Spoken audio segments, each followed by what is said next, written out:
Welcome to the 2016 European Regional Championship live from Braunschweig. My name is Braunschweig and I'm honored to be joined by Markus Stadler. Hello guys, we are here at the last regional championship in the European circuit for this season. So there's of course a lot on the line for the players that are involved in this tournament. It's been a lot of pressure on some of the players so far. Some upsets already happened and looking forward to this fifth round match coming up. Yeah, and in our fifth round we have like Luca Breitingpause. Fourth round I think actually. Yeah, there. Okay, yeah. And Luca Breitingpause is playing Steven Market from Austria. Yeah, there we see Luca. Both of the players were definitely like in the reach of a day 2 invite.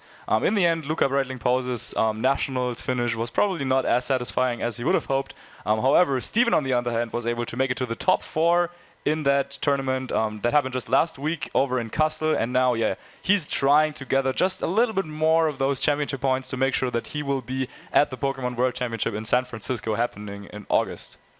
Yeah, and we have Luca Breitingpause on the bottom and Steven Market on top. We have just seen Luca's team. He's running a certain variation with Clefairy. Yeah, we saw that a lot in Kassel just last weekend. Till Böhmer was able to make it all the way into the final with a very similar team combination. That Clefairy really just helping there with that friend guard ability. You have a lot of support options, of course. Follow me, helping hand, after you, even heal pulse, just to name a few. And Steven Market on the other hand also running a team that consists of that Xerneas and Groudon combination that is just so powerful. And I think he's using a very, very similar team to what he used to get that top 4 placing at the German Nationals. And both of those players are currently at a 2-1 record. So if you lose this game, then you might be out of in the reach of top cut. So there's a lot on the line right now. Yeah, with like the number of players we have 5 total rounds in Swiss. So you need to finish at least 3-2 to have a chance to top cut. And I think we are about to start the battle, right? Yeah, I guess so. So in this matchup, both of them of course do have that Xerneas and Groudon combination. It always comes down to whose Pokemon are trained faster. Is there like Earth Power coming out, for example? Hitting right into the game, so once again Luca will be on the bottom, and Steven's perspective on top. So in this matchup once again, the Xerneas, a lot comes down to who is able to get off that Geomancy first, or who is able to hit that Earth Power or Precious Blade to knock on your opposing Groudon first. And it looks like both of those trainers opt to lead off with the Xerneas. The race for Geomancy begins. I think the most important part in the mirror match is to get Geomancy off first, and then you just trying to sweep his team. So the only difference in the matchup is having Kangaskhan on the one side and Thunderous on the second side, on the different side. So Thunderous big his biggest advantage is to spread off Thunder Waves? Yeah, of course. Of course you can go ahead and just set up the Geomancy to make sure that you're really fast, but Thunder Wave can mess around with it a little bit. Also Cresselia, Pokemon is very commonly used in those matchups to spread that Thunder Wave. First turn is going on. Luca just goes ahead with his Kangaskhan, fake out straight into the Thunders to prevent a potential Thunder Wave or even the taunt that could come out on the Xerneas. Are we going to see the Geomancy? There is Geomancy from Steven coming out first, but I would not be too surprised if Luca decided to go with it. Based on the HP stat of Luca's Xerneas, I expect him to be slower and his max HP investment. So, and based on the fake out damage on Thunders, I expect this Thunders to be fast, probably Focus Sash. Yeah, a lot of information already revealed here just by Luca's first. Of course, Steven also pretty known for running that really bulky Xerneas. So, seeing that he was able to outspeed Luca's Xerneas probably gives him the advantage here in terms of knowing that his opponent also is running that really bulky However, it looks like Steven's Xerneas just able to outspeed him here, and that could of course play a huge factor here. Now Luca's advantage that he had in the first turn, the positional advantage he gained from having Fake developed to him, is now gone, and Steven is the one with the upper hand in terms of support options, as he can just now go straight ahead for the Thunder Wave, but we do see Clefairy makes the first appearance here. Clefairy. So you might have thought that Steven is in advantage because he could just moonblast the Kingscan, what we just saw.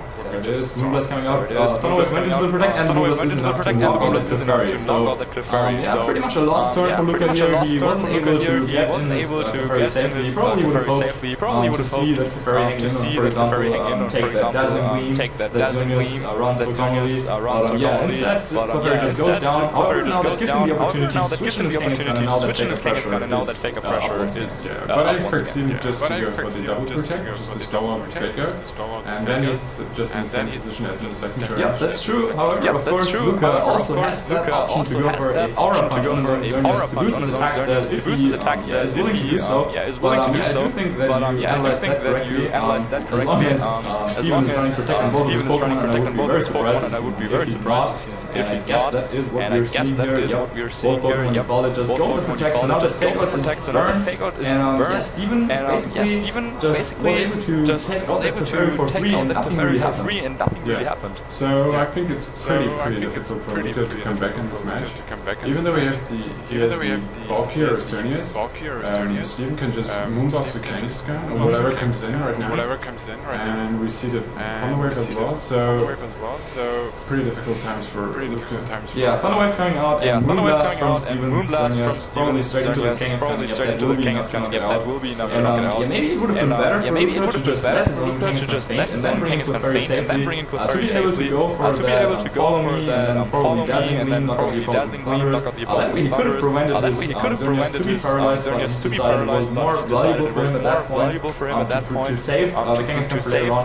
Probably, just did not expect the Clefairy just to go down to that Moonblast. And we see, Groudon on Luca's side and Salamence on Steven's side. Depends on the setup. Luca's Groudon, this Intimidate can be huge because it can prevent Groudon to knock out the Xerneas with Fire Punch. And I'm expecting Moonblast and a double edge on the Xerneas spot just to take it out. Yeah, that could be a potential. So yeah, both trainers really trying to find ways to make their Xerneas live even longer. Both of them opting to train their Xerneas really defensively. And on Steven's side, we will see that Salamence with the Intimidate ability. We did see that Clefairy making a very short appearance with that Friend Guard ability. Yeah, so Steven does not have a Kangaskhan on his team. He prefers to have more supporting options in Smeargle, for example, which is something that Luca's team does not have.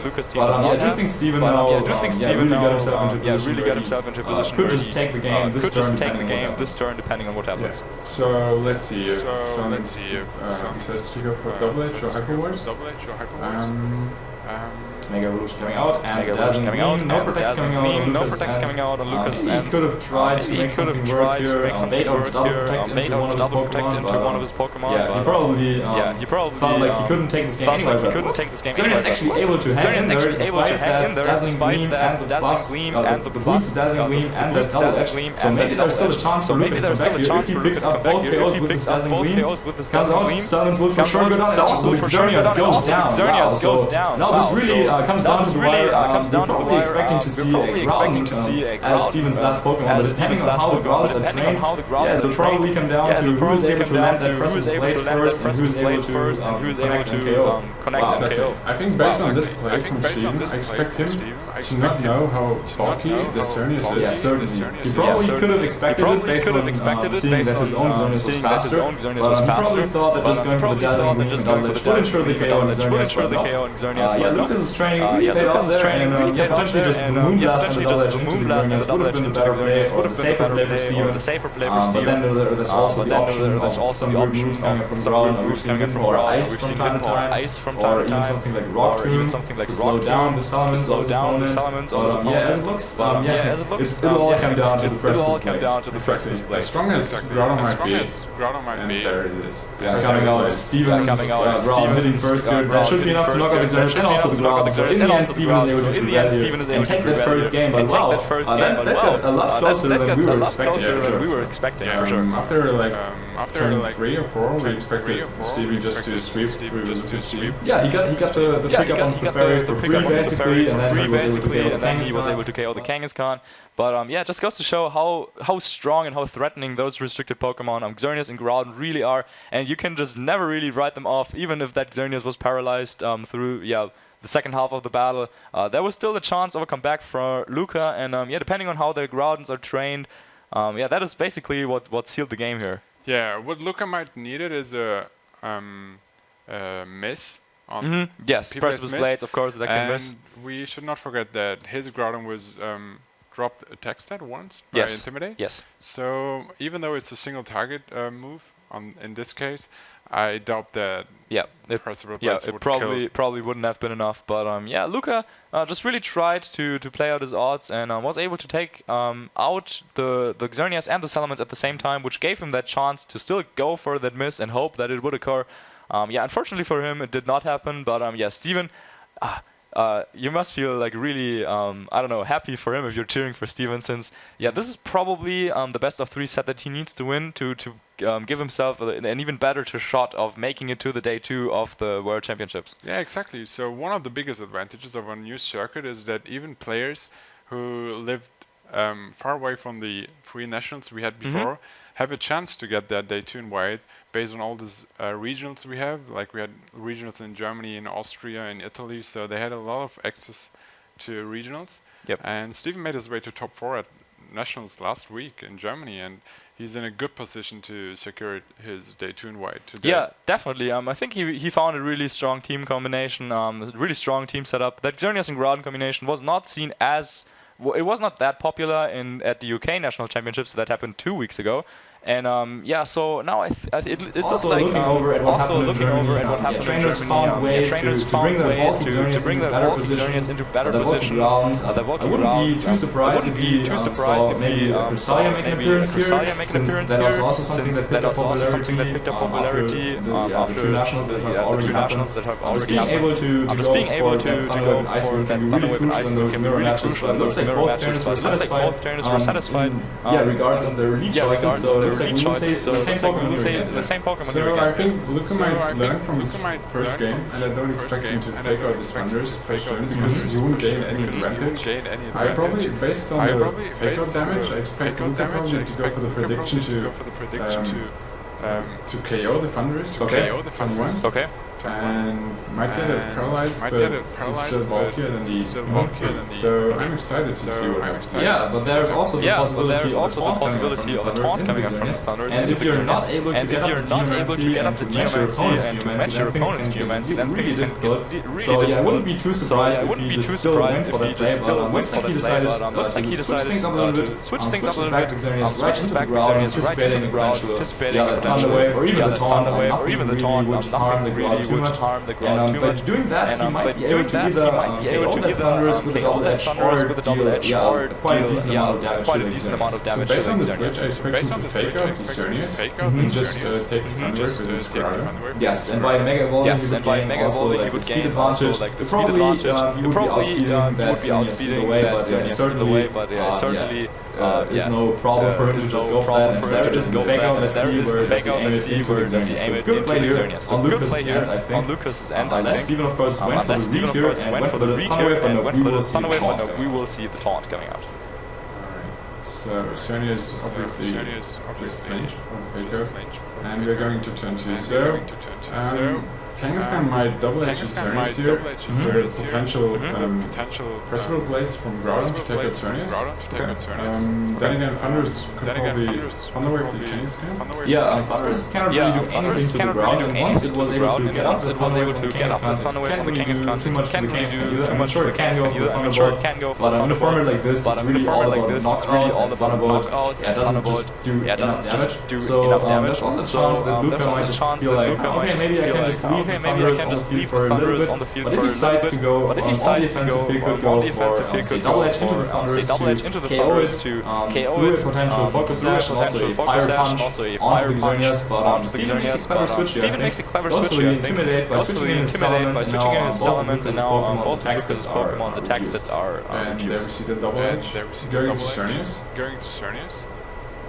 That's almost 50%, but yeah, you can really see the bulk of Xerneas coming in clutch. And the Geomancy, wow. Let's see if Luca decided to double up into the Xerneas with a potential fire punch. However, with all the bulk and after the Intimidate, I'm not even entirely sure if that would be enough to pick up the KO. So let's see what will happen here. Of course, now Steven does have the Geomancy and is boosted, so if he's able to just hang in there for like a couple more turns, he should be in a decent position, but Fire Punch is coming in, and it is enough to get the knockout with the critical hit. Wow. So this was a huge chunk for Lucas. So he could not only take out Xerneas, but also is in a position where he could bring in his own Xerneas. Definitely. Just clean up the game if he's able to get up the Geomancy boost at some point. Something that is interesting to know, even if that Fire Punch was not enough to KO the Xerneas, then there's also a threat of Sucker Punch coming out from the Genghis. He still had some room to breathe even if that Fire Punch was not able to pick up the KO. Of course, I guess he's happier with how things went, and Xerneas went down, and now I think it's Luca who would be in the leading position. So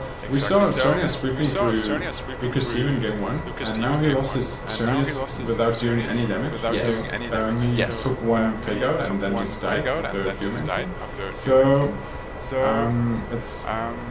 we still have the Groudon in this position, and Luca reads information to the screen. He tried to go for the protector, I guess. The substitute, wow. Okay, yeah, but he was wanted, so he can't go for that. No switches coming out once again.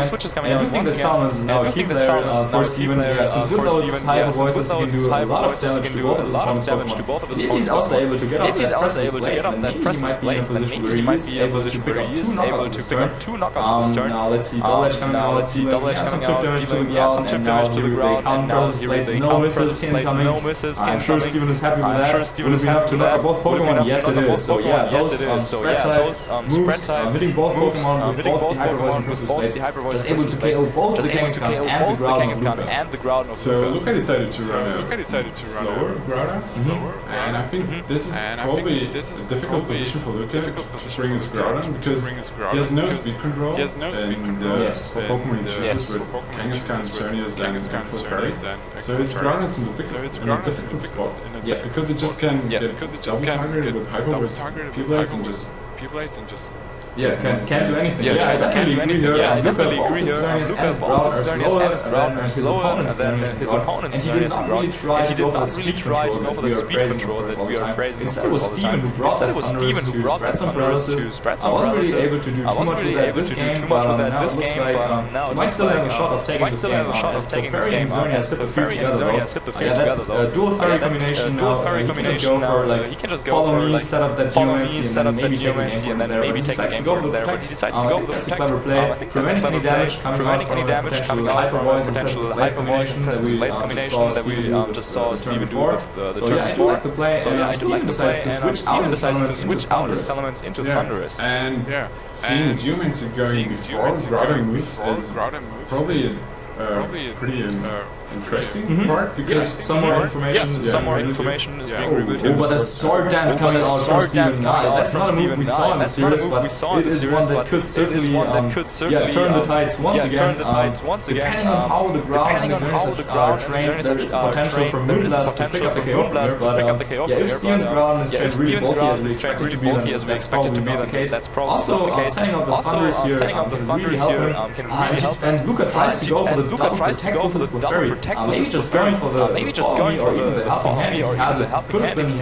Could have been superior here. And the full paralysis strikes on the Xerneas, so that is definitely not what Luca wanted to see this turn. Not able to do any damage at all, and Precious Blades comes out. Taking out the Clefairy, and I think what Luca thought in this place was he expected Claws. Yes, definitely. So he wanted Clefairy to just have one more turn to turn to choose anything to help his Xerneas, but then it paralyzes and Cubase hitting both of his Pokemon, just sealed in the game, and Kali is just 3-1 now. And that could be enough for Top Gun. Of course, that game really coming down to the wire. Had Luca gone for that follow me, instead of the attempt of the double protect, then maybe he could have still won the game. Once again, it just comes down to who gets their Xerneas into a better position. Luca had that position on the board, but in the end was not able to convert it into a victory. And Steven moves on to 3 wins and 1 loss.